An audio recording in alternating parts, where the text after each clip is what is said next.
Ste vedeli, da Narodni muzej Slovenije hrani glasbeno mojstrovino iz slonove kosti? Gre za tenorsko kljunasto flavto, izdelano okoli leta 1700 v Nürnbergu in je delo mojstra Johana Benedikta Gana. Tukaj gre za izjemno redkost svetovnega formata. To je nekaj, s čemer s takšnim kosom bi bili ponosni v največjih muzejih po svetu. Vrhunski kos, prekrasen kos, ampak da so pa zato šli ubiti žival, to pa je grozno. Zdaj pa bi vam še en predmet pokazal živo. Je predsednik Liberije v 70-ih letih podaril kot protokolarno darilo našemu takratnemu predsedniku, to je bila Jugoslavija takrat, Josipu Brozu Titu. In to je tukaj potem tudi so noter urezali, prezident Josip Broz Tito od Jugoslavije.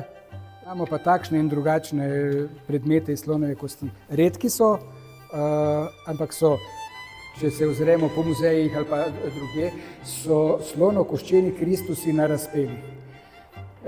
Sploh v 17. stoletju je bilo to zelo, zelo popularno, ker slonovina je bila nekoč in danes dragocen material in iz tega materiala so potem to delali, to so premožni ljudje. Ta flavta je prav gotovo zato bila v lasti nekega graščaka ali pa premožnega, preveč dragocena, da bi jo lahko imel nek preprost meščan. Te kose imamo na naši razstavi na Metelkovi, so razstavljeni, tam jih lahko pogledate v živo, ampak to so taki križi, križi so leseni in Kristus je slonokoščen. Dostikrat je potem roke so pač dodane, ampak celi korpus je pa iz enega. In to je bilo izjemno dragoceno in tudi ti križi so redkost. Tale je zdaj 5-krat večji na sliki, kot je v resnici. To gre za tak mali zobotrebec, je križ iz slonove kosti. Potem imamo taki prenosni oltarček, umetniško izrezbarjeno.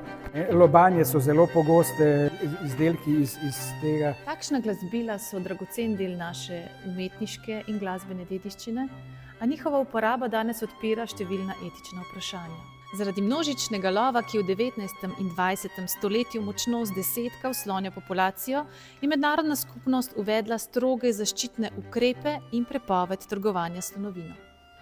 Današnji čas zahteva še več. Odgovorno ravnanje z naravnimi viri in spoštovanje življenja v vseh njegovih oblikah. Ko razmišljamo o trgovini s slonovino, si je zelo težko predstavljati, da tak predmet pomeni življenje neke živali. Če pogledamo v Gangine oči, nam takoj postane jasno, da je vsak slon neponovljiva osebnost in ne surovina.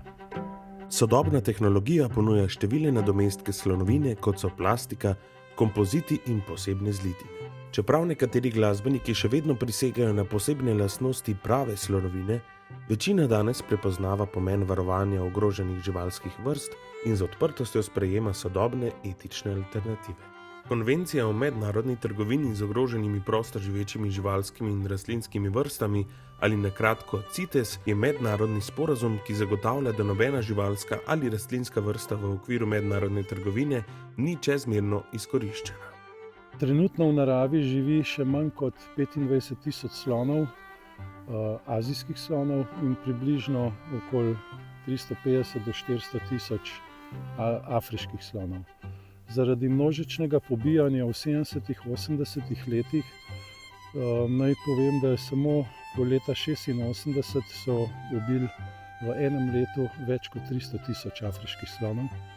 Je CITES prepovedal mednarodno trgovino s slonovino azijskim slonom leta 1975, afriškim pa leta 1989. Vsak sicer, ko vidi gango, zakaj ganga nima oklov, se začudi. Ti so značilni za samce azijskih slonov. Redke samice jih sicer imajo, starejše. Pri afriških slonih pa imajo tako samice, kakor samci, oba spola imata okle. Nezakonita trgovina s prostoživečimi vrstami postaja eden najdonosnejših kriminalnih poslov. Poleg mamil, ki so na prvem mestu orožja, je najdonosnejša tudi trgovina s slonovino.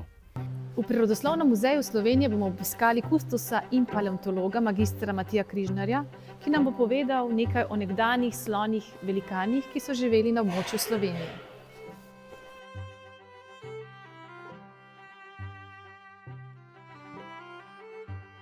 Mnogi ste gotovo že slišali, da so se po današnji Sloveniji sprehajali velikani, kot so bili dinoteriumi, mastodoni in mamuti. Vsi ti izjemni tropčarji so skozi milijone let izumrli, od njih pa se je ohranilo samo nekaj kosti, predvsem zob in oklov. Danes sta od nekdanjih mogočnih predstavnikov družine tropčarjev ostali le dve vrsti, afriški in azijski slon. Naša slonica je živ opomin, kako malo manjka, da tudi sloni postanejo le še zgodovina. Slone danes ogroža izguba življenjskega prostora, nezakoniti lov, trgovina s slonovino in konflikt z ljudmi. A za razliko od mamutov pri slonih imamo še vedno, ampak zares zelo malo časa, da nekaj ukrenemo. Čeprav se svet slonov spreminja hitreje, kot bi si želeli, ganga ostaja simbol upanja. Svojo prisotnostjo nas vsak dan opominja, da se za te gigante splača boriti. Da ne bodo kot mamuti ostali le še v muzejih, ampak jih bodo prihodnje generacije občudovale ne samo v živalskih vrtovih, marveč tam, kjer jim je naravno mesto, v divjini. Hvala, ker ste bili z nami tudi na predzadnji sloni soboti.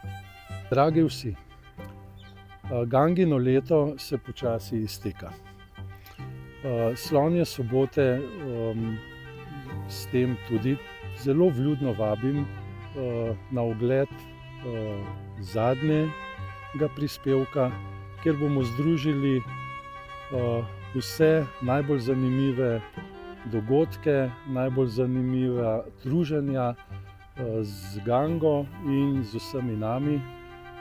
Ob tem vam pa z gango želiva zares eno lepo novo leto in veliko uspeha naslednje leto.